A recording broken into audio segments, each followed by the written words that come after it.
قد جاءکم من اللہ نور و کتاب مبین. صلوات پڑھ لیجیے گا بلند آواز سے.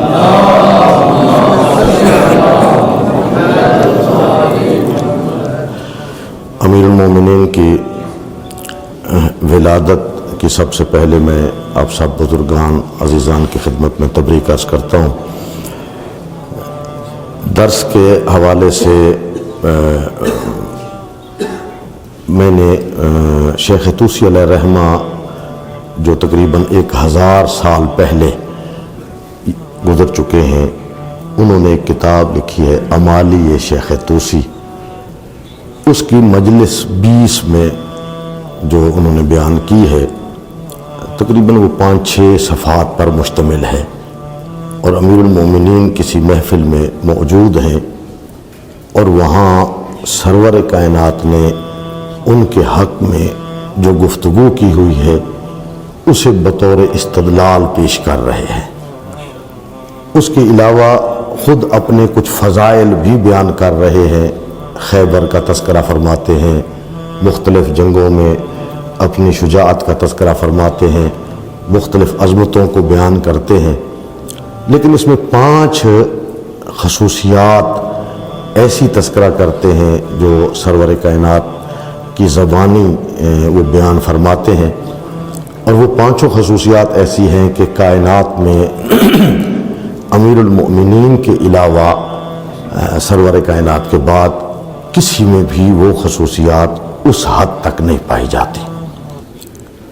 وہ 5 خصوصیات مختصراً اور پھر تھوڑا سا تذکرہ امیر المومنین کی ولادت کے حوالے سے بھی.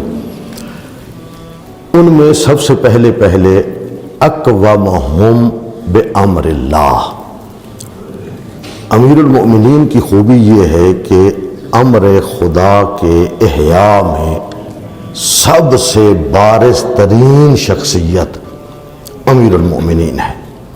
امر اللہ کی بہت زیادہ وضاحت یہی جو ہم نماز پڑھ رہے ہیں، جو حقوق ہیں، حقوق اللہ ہیں، جو باقی اس طرح کی چیزیں ہیں، جو امور خداوندی ہے، نہ صرف خود اس کے بہت بڑے عامل کہ ان سے بڑھ کر کوئی عامل نہیں تھا، اقوامہم افعل و تفضیل ہے، بلکہ اگر کسی جگہ پہ عمل نہیں ہو رہا ہوتا تھا تو بھی امیر المؤمنین جو ہے وہ تگ و دو فرماتے اور اس پہ عمل کرواتے.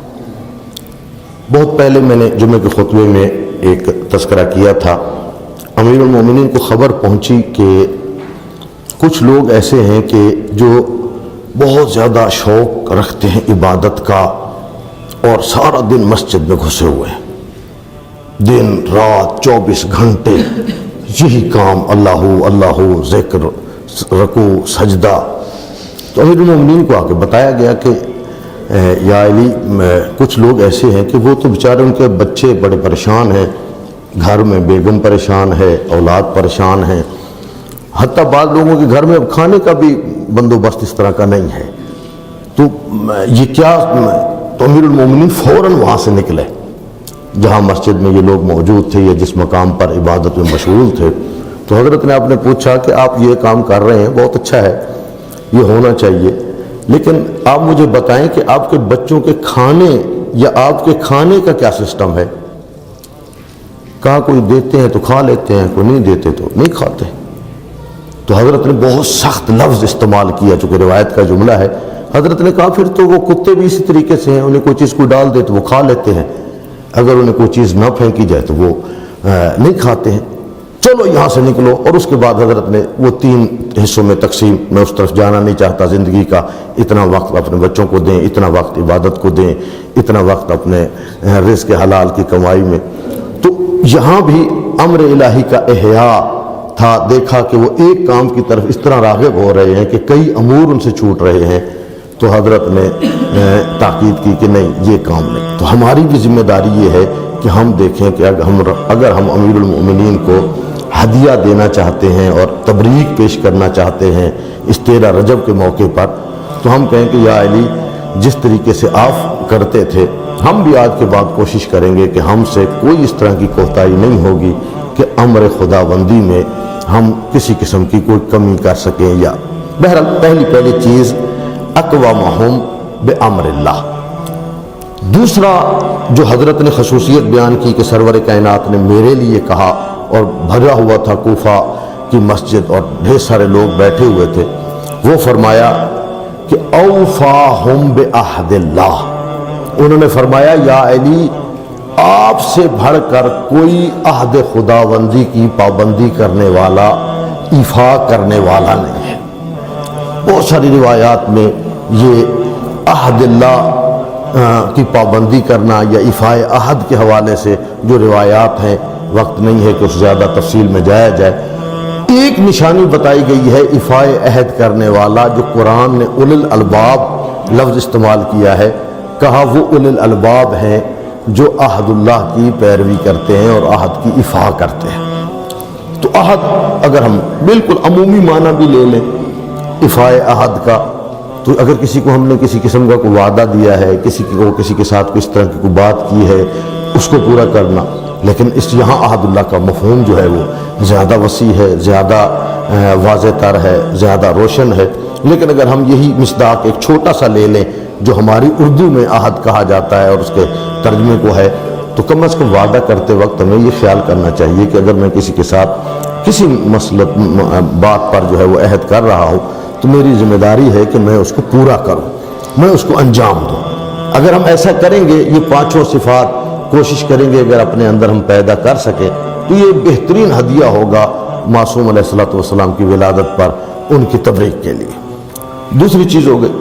تیسرا فرمایا کہ سرور کائنات نے میرے لیے، صرف میرے لیے کہا، اوسطہم بالتسویہ، اکثتہم بالسویہ، لوگوں میں برابر برابر تقسیم کرنے والوں میں سب سے زیادہ آپ امیر المومنین آپ ہیں۔ ابھی بالکل ساتھ ہی تیسری دور گزرا تھا، تیسری دور کے جو حالات ہیں میں اس کی طرف اشارہ نہیں کرتا، لیکن ہمیں اس وقت طالب علموں کو بالخصوص ضرورت ہے مطالعہ کرنے کی، پڑھنے کی۔ یہ مودودی صاحب کی جو خلافت و ملوکیت ہے اردو میں ہے، اس میں انہوں نے واضح کیا ہے کہ اس دور میں کس طریقے سے تقسیم میں جو ہے وہ گڑبڑ ہوتی تھی اور مسائل کیسے کیسے ہوتے تھے۔ نہج البلاغہ کے بھی امیر المومنین کے خطبات ہیں کہ اگر کسی کے مہر میں بھی چلا گیا ہے تو میں اس کو لے آؤں گا۔ بہت ساری روایات میں ہے کہ اگر بیت المال جو ہے وہ شام کو جلدی کرتے تقسیم کرنے میں۔ ایک روایت میں نے دیکھی ہے کہ جس روایت کا تعلق ایک جگہ پہ سرور کائنات سے بھی ہے، شبلی نعمانی نے حضرت کے احوال میں اس روایت کو بیان کیا ہے، لیکن اس ایک جگہ پہ میں نے اور دیکھا وہ امیر المومنین کے متعلق ہے کہ کہا فوراً اسی ٹائم تقسیم کر دیں، اسی ٹائم تقسیم کریں۔ کسی نے کہا جی بہت اندھیرا ہے، لائٹ وائٹ تو ہوتی نہیں تھی، تو کہا کوئی حرج نہیں ہے، چراغ جلائیں۔ کسی نے کہا جی جو بیمار ہیں، لنگڑے ہیں، مریض ہیں، وہ پہنچ نہیں سکیں گے، کہا آپ لوگ اٹھاؤ جا کے ان کا حصہ ان کے گھر تک پہنچاؤ۔ اور پھر فوراً بیت المال میں جھاڑو فرماتے، خود جھاڑو کر کے وہاں 2 رکعت نماز ادا کرتے، کہتے یا اللہ تیرا لاکھ شکر ہے کہ جو تو نے میرے ذمے لگائے تھے میں نے کسی ایک لحظے کے لیے بھی کسی کا حق اس سے پہنچنے تک میں نے نہیں روکا۔ ام ایمن بہن ہے، 20 درہم تقسیم کر رہے تھے، تو ام ایمن نے 20 درہم اپنے وصول فرمائے، وصول فرما کے تھوڑی سی آگے گئی، پیچھے ایک اجمی عورت، غریب عورت، مسکین عورت، وہ پہنچی تو وہ بھی 20 لے کے آئی۔ تو ام ایمن نے ان کو بلا لیا، کہا جی آپ کو کتنے دیے ہیں؟ کہا 20 درہم۔ کہا مجھے بھی 20، انہیں بھی 20۔ چلی گئی امیر المومنین کے پاس، یا علی مجھے بھی 20 اور اسے بھی 20۔ تو حضرت نے فرمایا اے ام ایمن، قرآن میں کہیں نہیں لکھا ہوا جو عرب ہے اس کا حصہ زیادہ ہے، جو غیر عرب ہے اس کا حصہ کم ہے، اس طرح کا کہیں بھی نہیں لکھا ہوا۔ تو یعنی گویا کہنے کا مقصد یہ ہے کہ اس طریقے سے جناب عقیل کا واقعات باقی بہت سارے آپ کے ذہن میں ہیں۔ تو گویا پہلا مورد یہ ہمارے سامنے آیا کہ تیسرا مورد کہ ہم امیر المومنین میں یہ کوالٹی یہ تھی کہ وہ فرق نہیں کرتے تھے کسی بھی حوالے سے، اولاد کے حوالے سے، باقی چیزوں کے حوالے سے، وہ تو بہت لمبا مسئلہ اوپر چلا جاتا ہے۔ بہرحال یہ 3 خصوصیات ہو گئی۔ نمبر 1 اقوامہم بامر اللہ، نمبر 2 اوفاہم بعہد اللہ، نمبر 3 اقسطہم بالسویہ، نمبر 4 امیر المومنین کی تھی رأفتہم بالرعیہ، اتنے زیادہ مہربان تھے اپنی رعیت پر، اتنے زیادہ مہربان کہ اس حوالے سے اتنی روایات ہے کہ یہ ہمارے 20 منٹ کا وقت جو ہے شاید اسی میں چلا جائے، لیکن ہمارے لیے اس میں کیا حکم ہے، ہم نے اس میں کیا کرنا ہے۔ اس میں تو بے انتہا واقعات ہیں کہ مثلا نہج البلاغہ میں امیر المومنین نے فرمایا جی تیرے 2 طرح کے بھائی ہیں، ایک تیرے دینی بھائی ہیں، ایک جو تیری شکل والے ہیں، تو لہذا اتحاد بین المومنین نہیں، اتحاد بین المسلمین نہیں، اتحاد بین الناس کی بات کی ہے کہ تیرے ہم شکل ہے۔ روایات میں یہودیوں کے ڈھیر سارے واقعات ہیں کہ وہ جاتے ہیں، امیر المومنین ساری رات نہیں سوتے، اس کا کوئی مال لے کے چلا جاتا ہے، یہودی کوئی سامان لے کے آیا ہوا تھا، مال کو چوری کر کے چلا جاتا ہے، ساری رات جاگتے رہتے ہیں، صبح تک جب اس کو برآمد کرواتے ہیں، برآمد کرانے کے بعد وہ بیچنے جاتا ہے، دکان پہ جا کے اپنا مال دوبارہ وصول کرنے کے بعد بیچتا ہے، اس کو حفاظت کے ساتھ آگے لے جاتے ہیں، تو وہ بتاتا ہے کہ کتنے رعوف تھے اپنی رعیت پر۔ اس سے کوئی فرق نہیں ہے کہ یہ اس کا مسلک کیا ہے، اس کا مورد کیا ہے، تو ہمارے لیے بھی ہمارے ملازمین ہیں، ہمارے لیے بھی ہمارے جاننے والے ہیں، ہمارے لیے بھی ہمارے دوسرے جنگ صفین میں 2 نامور ترین صحابی جب دوسرے لشکر کی طرف سے کوئی غلط الفاظ استعمال کیے گئے، گالیاں دی تو امیر المومنین غصے میں آ گئے، میں ان دونوں کا نام نہیں لے رہا، تو غصے میں آ گئے، اپنے ساتھیوں کو بلا کے فرمایا لا یکونون سبابی، میں برداشت نہیں کر سکتا تم میں سے کوئی گالی دے، میں برداشت نہیں کر۔ اور پھر امیر المومنین کے یہ جملے ہیں، اور پھر اس آیت کی طرف استدلال بھی کیا کہ اگر تم گالی دو گے، کل وہ مجھے گالی دے، تمہیں کیسا لگے گا؟ پھر وہی برے خدا والی کہ اگر ان کے غلط خداؤں کو آپ اس طرح کہو گے، تمہارے حقیقی خدا کے متعلق وہ کیا کہیں گے؟ تو وہ سبق دے رہے ہیں کہ مقدسات، دوسروں کے مقدسات کا خیال کریں، حالانکہ جنگ کا ماحول ہے، جنگ کی بات ہے، وہ لوگ پتہ نہیں کس طرح کی زیادتی کر کے گئے ہوں گے، انہوں نے کیا کچھ کہا ہوگا، ان کے جواب میں ایسے تو ممکن نہیں ہے کہ اس طرح کے لوگوں کو اس طریقے سے غصہ آئے اور یہ اس طرح کا اقدام کریں، ممکن بھی نہیں تھا۔ بہرحال تیسری چیز ہو گئی، چوتھی ہو گئی۔ 5ویں چیز امیر المومنین نے فرمایا، اس کے حوالے سے علیحدہ روایات بھی ہیں، اقزاکم علی اس طرح کے الفاظ بھی ہیں، لیکن اعلمہم بالقضیہ، پوری کائنات میں جتنے بھی افراد موجود ہیں سب سے زیادہ باب عدالت میں، باب حکومت میں، فیصلے کرنے میں، باب قضاء میں وہ جیسا کوئی بھی نہیں ہے۔ اس پہ تو بحث کرنے کی بھی ہمیں ضرورت نہیں ہے کہ کس حد تک امیر المؤمنین یہ۔ ایک دو مل کا درود بھیج لیجیے گا محمد وآل محمد۔